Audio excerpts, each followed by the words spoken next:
आप देख रहे हैं अनहोनी। अनहोनी में आज की कहानी हमारे साथ शेयर की है पंकज जी ने। तो चलिए बढ़ते हैं आज की इस कहानी की ओर।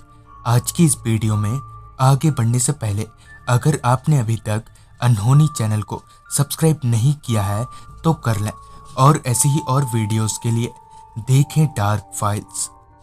पंकज जी बताते हैं कि ये घटना 7 साल पहले मेरे साथ घटित एक सच्ची घटना पर आधारित है, या यूं कहा जाए तो ये घटना आज भी मुझे रूहानी ताकतों का एहसास करवाती है। मैं शहर में एक कारखाने में काम करता हूँ, जिस वजह से साल में 1 या 2 बार ही अपने गांव जा पाता हूँ।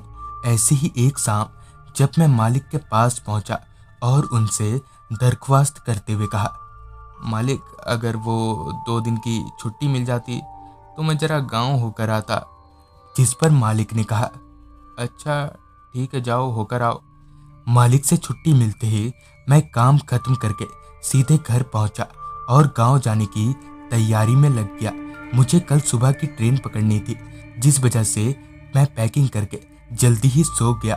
अगली सुबह करीबन 7 बजे तक मैं सोकर उठ गया और हाथ मुंह धोने के बाद कपड़े पहनकर सीधे नज़दीकी स्टेशन पहुंचा।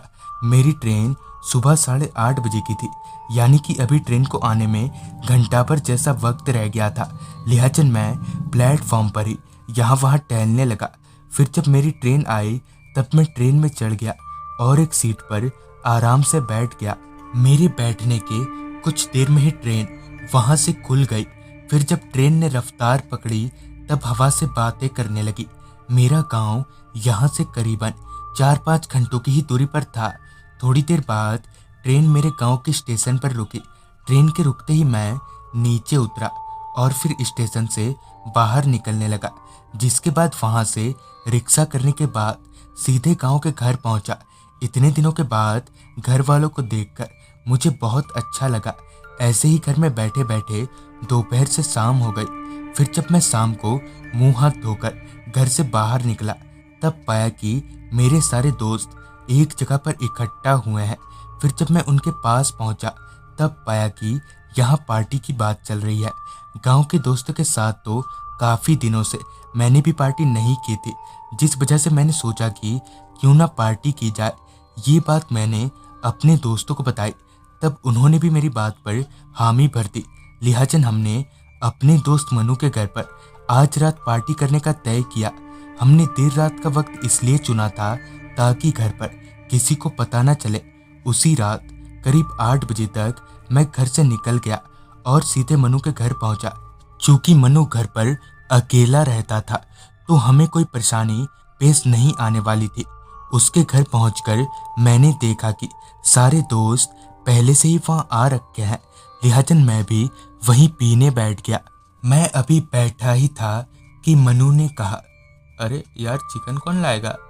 जिस पर मैंने कहा, हाँ कोई चलो मेरे साथ, मैं तो बाइक लेकर ही आया हूँ। जिस पर मेरे एक दोस्त सोनू ने कहा, चल मैं ही चलता हूँ। लिहाजा हम लोग चिकन लेने निकल पड़े। रास्ता पूरी तरह से सुनसान हो रखा था, ना तो कोई गाड़ी और ना ही कोई इंसान दिख रही थी। रास्ते की खामोशी को देखते हुए मैंने मन ही मन सोचा, इतनी रात का चिकन मिलेगा? मगर थोड़ी दूर आगे जाते ही मुझे एक खुली दुकान दिखी। लिहाजा हम लोग ने फटाफट चिकन कटवाया और उसे थैले में भरने के बाद मनु के घर की तरफ चलते बने। जंगल से घिरा वो रास्ता जिस पर अभी हम आगे बढ़ रहे थे, वहां सिर्फ रात कीड़ों की ही आवाजें आ रही थी। इसी बीच मैंने सोनू से कहा, यार अच्छा हुआ ना चिकन मिल गया, वरना फिर मजा नहीं आता। इस पर इस बार सोनू ने कोई जवाब नहीं दिया। मैंने दोबारा पूछा, सोनू कहीं सो तो नहीं गया? मगर फिर से सोनू ने इसका कोई जवाब नहीं दिया। मैंने झट से पीछे पलटकर देखा तो पाया कि सोनू वहां है ही नहीं। मैंने तुरंत ही बाइक रोकी और अपने आगे पीछे चारों तरफ देखने लगा, मगर मुझे सोनू कहीं दिख नहीं रहा था।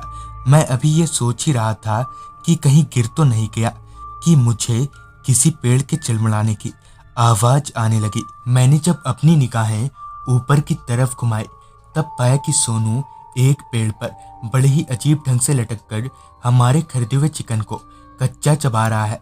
उसकी शक्ल बदलकर किसी बूढ़े आदमी में तब्दील हो गई थी। ये देखकर मेरा तो शरीर ही कांप गया। मैंने जल्दी से अपनी बाइक उठाई और अपने दोस्तों के तरफ चलता बना। दोस्तों को पूरी बात बताने के बाद मैं उनके साथ उस जगह पर पहुंचा तो पाया कि सोनू वहां बेहोश पड़ा है, मगर चिकन का एक पीस अब भी उसके हाथों में था। तो दोस्तों, ये थी पंकज जी की भेजी गई कहानी। अगर आपके पास भी ऐसी कोई कहानियां हैं तो हमारे साथ जरूर शेयर करें। तो मैं आर्यन जल्दी ही मिलूंगा आपसे ऐसी ही एक कहानी के साथ।